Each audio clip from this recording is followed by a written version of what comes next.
Assalamualaikum warahmatullahi wabarakatuh.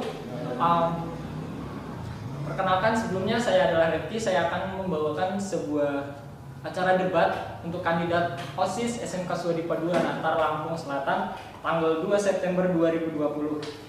Sebelumnya saya akan membacakan susunan sesi pada hari ini dibagi menjadi 3 sesi. Sesi pertama adalah visi misi, diberi waktu 2 menit masing-masing kandidat. Lalu sesi kedua ada pertanyaan tentang bidang, itu diberi waktu untuk 1 menit. Pertanyaan ini adalah kandidat akan diberikan sebuah kartu. Mereka akan memilih sebuah kartu secara random dan mereka akan langsung menjawabnya dalam waktu 1 menit. Lalu yang sesi ketiga itu adalah sesi debat. Pertanyaan yang dilemparkan oleh setiap kandidat itu 1 menit. Lalu kandidat lain menanggapinya adalah 2 menit. Untuk yang sesi pertama adalah sesi untuk penyampaian visi dan misi. Sebelum saya lanjut, visi adalah suatu pandangan umum ke depan oleh para kandidat dan misi adalah salah satu cara untuk menggapai suatu misi. Oke, untuk yang pertama saya akan mempersilakan untuk kandidat pertama untuk memperkenalkan diri mereka sekaligus menyampaikan visi dan misinya.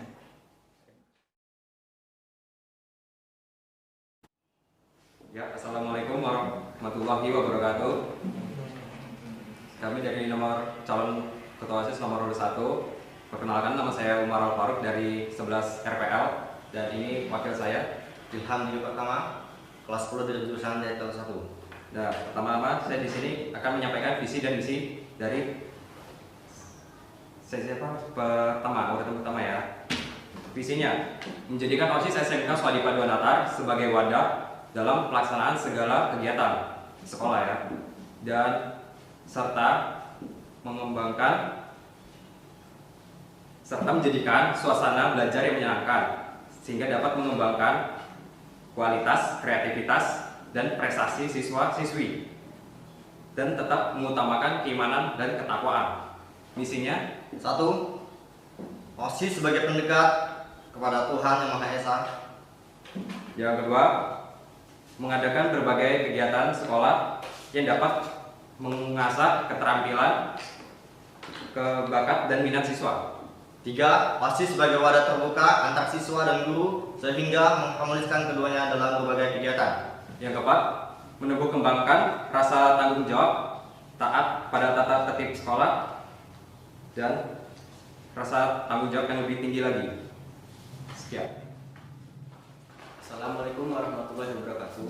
Perkenalkan, nama saya Muhammad Aga Bimantara sebagai calon ketua OSIS dan sebelah kiri saya. Perkenalkan, nama saya Nur Fadila Sobri. Di sini saya sebagai calon wakil ketua OSIS. Di sini kami akan menyampaikan visi misi kami. Visi kami yaitu sebagai penghubung antara siswa dengan guru. Yang kedua, sebagai penghubung antara siswa dengan OSIS. Dan misi saya dan misi kami akan disampaikan kepada wakil saya.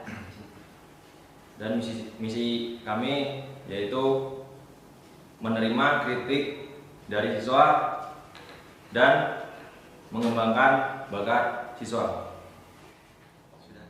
Assalamualaikum warahmatullahi wabarakatuh. Izin memperkenalkan diri. Perkenalkan, nama saya Rasid Abdul Aziz dari kelas 11 TITL 1. Di sini saya sebagai calon ketua dari nomor urut 3. Dan perkenalkan, nama saya Putra Reza dari kelas 10 TKJ 3. Di sini saya mencalonkan sebagai wakil ketua OSIS. Oke, baik. Saya akan menyebutkan visi dan misi kami. Yang pertama, visi menjadikan OSIS SMK Swadipa II Natar sebagai wadah kreativitas, inspirasi oleh SMK Swadipa II Natar, serta memaksimalkan bakat serta minat siswa di bidang ekstrakurikuler. Adapun misi yang kami junjung adalah yang pertama, meningkatkan kinerja OSIS SMK Swadipa II Natar. Yang kedua, memaksimalkan bakat serta minat siswa di bidang ekstrakurikuler dengan event-event tertentu di setiap triwulannya. Dan kemudian misi yang ketiga, mengalahkan penyuluhan PHBS atau perilaku hidup bersih dan sehat. Keempat, menampung, mengolah dan melaksanakan aspirasi dan inspirasi seluruh siswa-siswi SMK Swadipa II. Kemudian yang terakhir, meneruskan kinerja OSIS tahun lalu, baik yang sudah dilakukan maupun yang belum. Terima kasih. Wassalamualaikum warahmatullahi wabarakatuh. Selanjutnya kita masuk ke sesi kedua. Sesi kedua di sini adalah pertanyaan tentang bidang. Di sini kita sudah menyiapkan pertanyaan dari nomor 1 sampai nomor 9. Masing-masing kandidat memilih secara acak atau secara random terkait dengan pertanyaan yang sudah kami sediakan. Pertanyaannya dijawab dengan waktu 1 menit. Kandidat nomor urut 2 memilih pertanyaan nomor 5. Nomor 5 tentang sastra, budaya, dan bahasa. Pertanyaannya, bagaimanakah Anda menyiasati adanya bulan bahasa terhadap peningkatan minat siswa dan siswi terhadap sastra, budaya, dan bahasa baik nasional maupun internasional? Kepada kandidat nomor urut 2, kami persilakan dalam waktu 1 menit untuk menjawab. Oke, di sini kami berdua akan menjawab pertanyaan dari Bapak. Nah, itu tentang adanya bulan bahasa agar supaya siswa bisa minat itu ya kita harus membuat pendengaran itu lebih menarik gitu loh Pak. Jadi kayak agar siswa-siswa itu minat dengan kita gitu loh, agar mengikuti kegiatan bulan bahasa tersebut. Contohnya misalnya kayak kegiatan kreativitas itu. Nah, kita harus lebih membuat semenarik mungkin tentang minat itu. Kandidat nomor urut 3 memilih pertanyaan nomor 7. Nomor 7 adalah tentang keagamaan. Program apa yang nanti akan kalian buat dan kembangkan untuk membuat para siswa di SMK Swadipa II Natar menjadi taat dalam semua kegiatan keagamaan, termasuk program wajib ke masjid untuk sholat zuhur berjamaah? 1 menit dari sekarang. Oke, baik. Di sini saya akan menjelaskan pertanyaan yang sudah diajukan tentang keagamaan. Yang pertama, bagaimana cara mengatasi murid-murid yang membanggal? Itu adalah masalah yang awam. Kita akan menggalakkan sesuatu bidang atau sesuatu kegiatan yang menjerumus ke dalam bentuk virtual karena sekarang sedang masa pandemi. Jadi kita memfokuskan kepada poster. Poster itu berisi tentang penyuluhan bagaimana tata cara wudhu dengan baik, tata cara sholat, dan konsekuensi apabila orang yang beragama muslim itu meninggalkan sholat. Oke, baik, saya akan memberitahukan bagaimana poster tersebut dijalankan dalam bentuk kegiatan. Yang pertama, setiap anggota OSIS akan bekerja bergilir menyebar seluruh poster ke seluruh sudut-sudut sekolah, terutama mading. Bila perlu, kita menempel atau membuat poster tersebut berada di tempat ibadah tersebut. Oke. Selanjutnya, untuk membahas yang apabila ada yang melanggar ketika dia disuruh ke masjid atau sholat, itu bisa kita berikan yang pertama hukuman secara peringatan atau secara kita beritahu secara baik-baik tentang apa yang dia lakukan tersebut. Yang kedua, bisa dilakukan sanksi. Contohnya, jika dia tidak mau sholat ke masjid, kita bisa menyuruh dia untuk membersihkan sampah setelah pulang sekolah. Sekian dari kami. Wassalamualaikum warahmatullahi wabarakatuh. Kandidat nomor urut 1 memilih pertanyaan nomor 3. Nomor 3 adalah kesehatan dan kebersihan. Pertanyaannya, program apakah yang paling efektif untuk siswa-siswi SMK Swadipa II Natar untuk menyadari betapa pentingnya kesehatan dan kebersihan untuk diri sendiri maupun di lingkungan sekolah? 1 menit dari sekarang. Ya, kami di sini dari calon nomor 1 akan menjawab pertanyaan tersebut. Caranya adalah dengan membuat kegiatan atau sebuah kegiatan bulanan, yaitu tentang kebersihan sekolah dan kesehatan sekolah dengan cara melakukannya dari pagi sampai sore. Kandidat nomor urut 3 memilih nomor 4. Nomor 4 pertanyaannya tentang kedisiplinan. Seberapa besar pengaruh kedisiplinan siswa saat di lingkungan sekitar rumah dengan kedisiplinan saat di lingkungan sekolah? 1 menit dari sekarang. Oke, baik. Di sini akan saya menjawab pertanyaan yang sudah diajukan. Seberapa besar pengaruh kedisiplinan antara murid di sekitar sekolah dengan di sekolahnya? Yang pertama, pengaruhnya dalam bidang tanggung jawab. Tanggung jawab dia sebagai anak dan tanggung jawab dia sebagai murid itu jelas berbeda. Yang pertama, jika pada orang tua ataupun dalam berkeluarga dia bertindak sebagai anak, yaitu sebagai acuan, dalam artian dia sebagai yang dipimpin oleh pimpinan keluarga selaku kepala keluarga tersebut. Yang kedua, pengaruh terhadap sekolah. Dia di sekolah bertindak sebagai murid, yaitu murid yang diajari oleh gurunya dalam tanda kutip, berarti murid tersebut seperti halnya sama dengan di rumah, dia sebagai acuan muridnya itu sendiri. Oke, pengaruhnya yang kedua adalah dari segi sikap. Jelas berbeda. Di rumah dalam tanda kutip banyak anak-anak yang kurang mengikuti tata tertib seperti di sekolahnya, seperti jarang bangun pagi ataupun tidur seharian. Itu biasanya sering menjadi masalah. Yang kedua, pengaruh di sekolah juga berpengaruh tentang bagaimana cara dia beretikat baik. Beretikat baik maksudnya adalah di sekolah dia bisa saja memiliki muka yang istilahnya kita menyebutnya muka dua. Dia bisa saja memiliki sifat yang berbeda dengan saat dia di rumah. Seperti itu. Terima kasih. Assalamualaikum warahmatullahi wabarakatuh. Kandidat nomor urut 1 memilih pertanyaan nomor 1. Nomor 1 tentang humas. Apakah yang kalian tugaskan kepada tim humas untuk menjalin kerjasama di berbagai bidang dengan sekolah lain ataupun di lingkungan masyarakat? 1 menit dari sekarang. Ya, saya di sini akan menjawab pertanyaan tersebut tentang humas ya, antara sekolah dan lingkungan sekolah. Itu kami akan membuat sebuah grup atau perkumpulan antar sekolah-sekolah lain dan antar desa. Maksudnya desa ini adalah anak-anak Karang Taruna. Nah, kami di situ akan membuat sebuah kegiatan bersama dan akan mempererat persatuan dan rasa nasionalisme bersama. Sekian. Kandidat nomor urut 2 memilih nomor 2. Nomor 2 tentang teknologi, informasi, dan komunikasi. Pertanyaannya, di era revolusi industri ini, teknologi merupakan hal yang sangat berpengaruh di bidang apapun.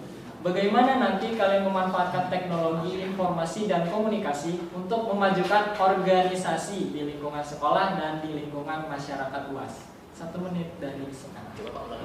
Oke, di sini kami akan menjawab pertanyaan dari Bapak. Cara memanfaatkan teknologi dan informasi itu yaitu dengan cara kita ini mengenalkan organisasi di sekolah ini ke lingkungan luar dengan sosial media.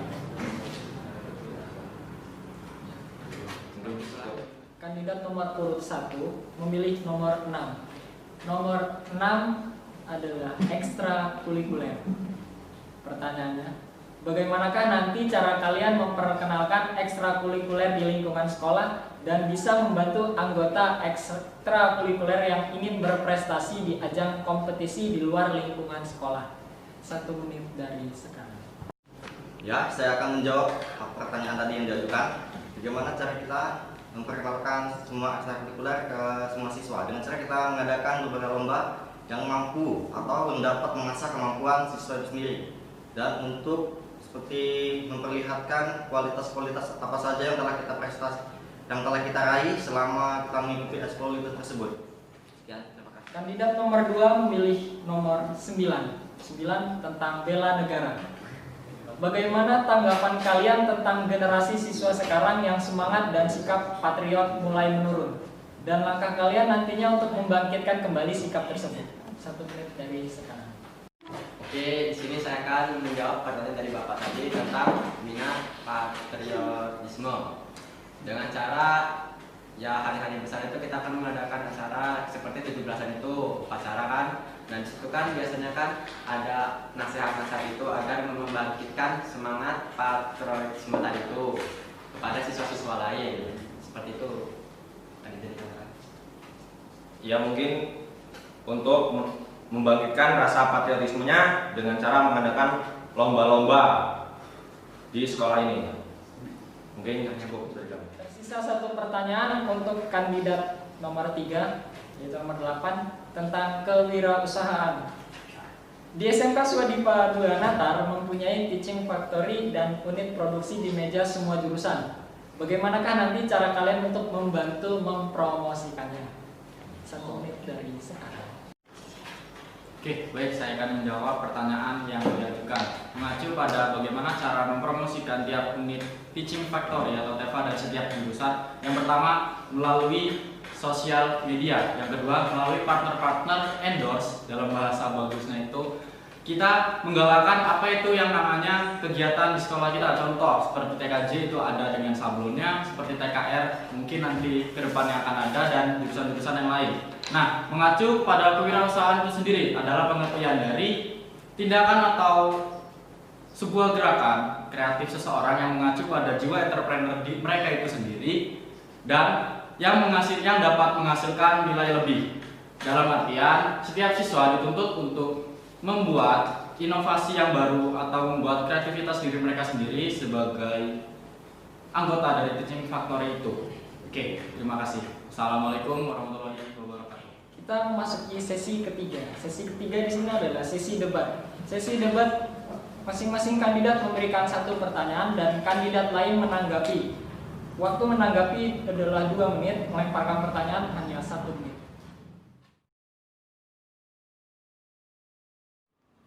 Oke, baik. Di sini saya akan mengajukan pertanyaan untuk para paslon yang lainnya.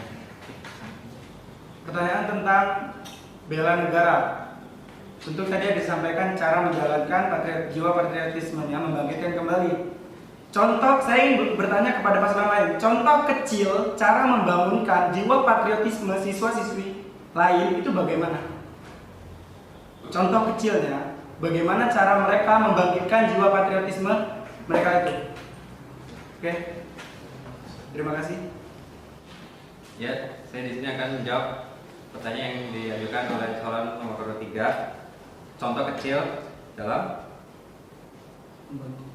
membangkitkan patriotisme ya, bisa diwujudkan dalam penghayatan nilai-nilai dalam upacara dan serta terkoordinasi dalam kegiatan kepramukaan. Jadi dapat menumbuhkan lagi gitu.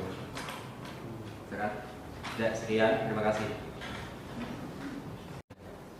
Oke, di sini saya akan menjawab pertanyaan dari paslon nomor 3 tentang apa? Membangkitkan rasa patriotisme, yaitu dengan cara mengikuti upacara rutin hari Senin itu dan mengikuti pramuka wajib yang digelar tiap minggu. Oke, baik, di sini kami akan menanggapi jawaban-jawaban dari masing-masing paslon. Di sini mereka membahas tentang tertibnya upacara. Yang saya bilang itu contoh kecil itu dari nolnya dulu, dari awal. Menurut saya itu kurang tepat kalau kita bilang dari upacaranya. Kita bisa bangun dari cara menghormati bendera merah putih. Karena jiwa patriotisme kita itu bisa dilihat dari cara kita menghormati bendera merah putih. Apakah ketika upacara semuanya itu hormat kepada merah putih ketika bendera merah putih dikibarkan? Jawaban saya tidak. Banyak yang tidak menghormati bendera merah putih. Ada yang sambil berbicara. Itu contoh kecilnya jika jiwa patriotisme mereka sudah mulai memudar. Jadi kita harus bangun dari cara menghormati bendera merah putih terlebih dahulu. Contohnya, kita bisa tegur mereka ketika ada penghormatan, itu tolong fokus kepada bendera merah putih tersebut. Jangan ada yang mengalihkan perhatian mereka. Karena itu udah termasuk contoh dari nolnya untuk menghormati bendera merah putih, jiwa patriotisme kita. Terima kasih. Ya, kami di sini akan menyampaikan pertanyaan untuk calon-calon yang lain. Bagaimana cara menanggapi ketika ada ekskul yang kurang aktif atau tidak aktif lagi? Siap, terima kasih. Sebenarnya.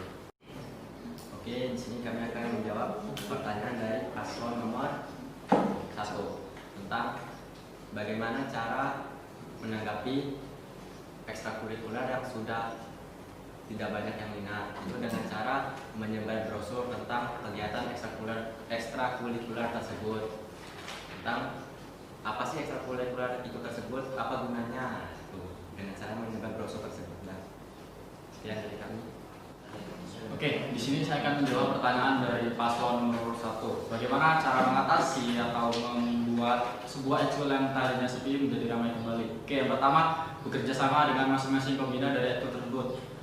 Yang kedua adalah membuat peranggotaan dari sebuah ekskul. Contoh kecilnya ekskul pramuka. Di dalam ekskul pramuka itu kita harus membuat tiap-tiap anggota harus nyaman, karena notabene seseorang yang merasa nyaman tersebut di dalam sebuah ekstrakurikuler pasti dia akan merasa dirinya itu membutuhkan ekskul tersebut. Bila mana tidak nyaman, apabila mereka merasa tidak senang atau merasa tidak bahagia dalam ekskul tersebut, dia akan cenderung untuk main-main saja. Oke, itu yang pertama. Yang kedua adalah meningkatkan kembali rasa imunitas kita tentang kegiatan.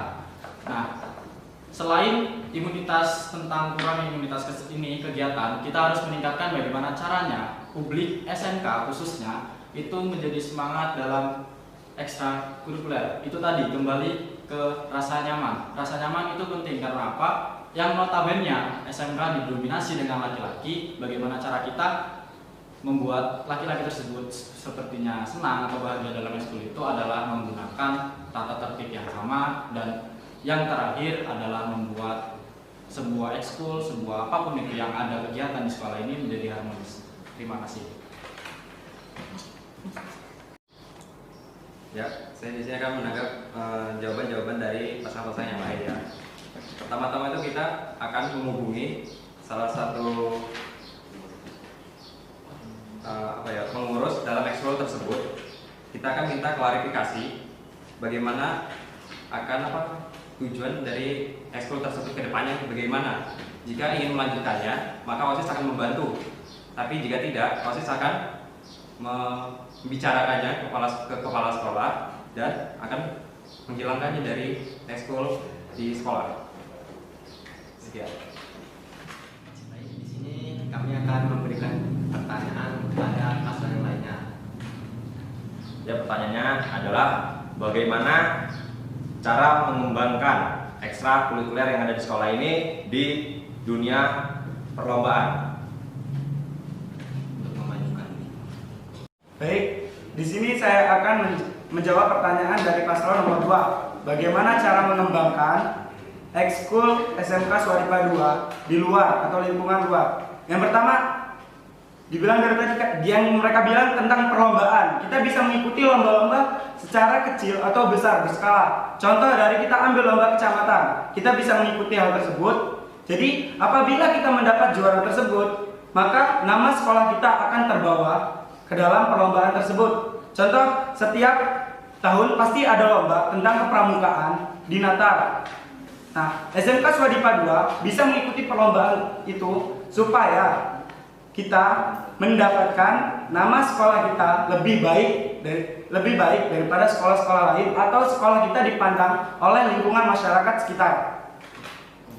Oke, baik, saya akan melanjutkan jawaban dari rekan saya. Yang pertama, bagaimana cara kita mengetahui apakah ada perlombaan event-event tertentu? Yang pertama, mengandalkan sekbid humas. Tuh, kunci humas. Bagaimana kita tahu ada kegiatan ataupun event? Kita akan mengandalkan seluruhnya kepada OSIS humas maupun OSIS redaksi yang akan dibentuk seusai ini. Jadi, yang akan dilaksanakan berskala dari mulai kecil, dari mulai besar maupun yang sangat besar.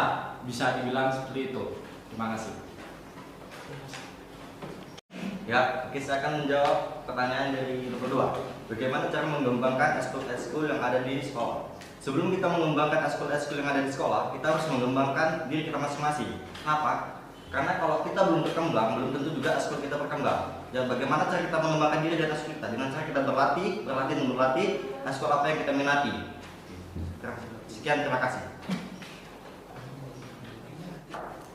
Ya, saya akan menjawab apa yang tadi saya tanyakan. Cara mengembangkan nama sekolah ini yaitu benar dari paslon nomor 3 itu dengan cara mengikuti lomba-lomba. Dan kita ini harus menjadi jembatan antar siswa dengan guru-guru. Contohnya, misalnya siswa ini punya bakat, tapi dia itu malas mau ngomong, malu ngomong. Sebenarnya dia itu pengen ikut lomba, jadi kita harus yang ngasih arahan, ayo kita latihan. Nanti pada saat ada perlombaan, kita ikut lomba dan kita bawa nama sekolah. Dan insya Allah kalau menang, nama sekolah kita juga bisa angkat. Mungkin cukup. Selanjutnya kita masuk ke penghujung acara, yaitu kesimpulan. Jadi di sini adalah masing-masing kandidat meyakinkan kepada kami semua bahwa mereka adalah pantas dan layak untuk dipilih menjadi kandidat ketua OSIS tahun ajaran 2020-2021. Kandidat pertama dipersilakan.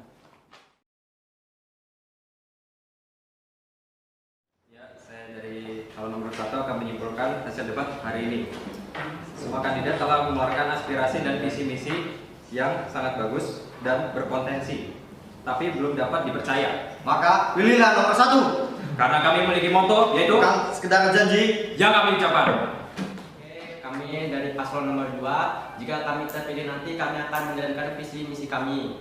Oke, jangan lupa coblos nomor 2. Ini kami dari nomor 3 yang menentukan hasil dari seluruh debat pada hari ini. Pertama, hasil debat adalah setiap paslon telah menyampaikan aspirasi serta inspirasi mereka masing-masing ataupun gagasan ide-ide yang mereka kembangkan pada hari sebelumnya dan dituangkan dalam hari ini. Dan yang kedua, kesimpulannya yang kedua adalah tiap lini atau tiap permasalahan di sekolah bakal diselesaikan dengan setiap gagasan yang sudah disampaikan ataupun itu sanggup atau tidaknya bakal kita lihat nanti. Dan ingat, jangan lupa pilih nomor 3 karena ada kami, ada keceriaan, ada kebahagiaan, dan ada keunikan. Yang penting, hayu coblos. Oke, usai sudah sesi debat pada hari ini yang diikuti oleh kandidat 1, 2, dan 3. Mereka memiliki visi misi yang baik, tetapi yang terbaiklah yang layak dipilih untuk menjembatani antara siswa dan sekolah dan juga dapat membuat SMK Swadipra 2 Natar Lampung Selatan menjadi lebih berkualitas. Sebelum saya tutup, saya mengutip pernyataan dari Bapak Imam Syafi'i. Pilar kepemimpinan ada 5. Perkataan yang benar, menyimpan rahasia, menepati janji, senantiasa memberi nasihat, dan menunaikan amanah. Saya Redki, mohon maaf apabila ada salah kata dan perbuatan saya kurang berkenan. Saya akhiri, wassalamualaikum warahmatullahi wabarakatuh. Mari sukseskan pemilihan ketua dan wakil ketua OSIS masa bakti 2020-2021. OSIS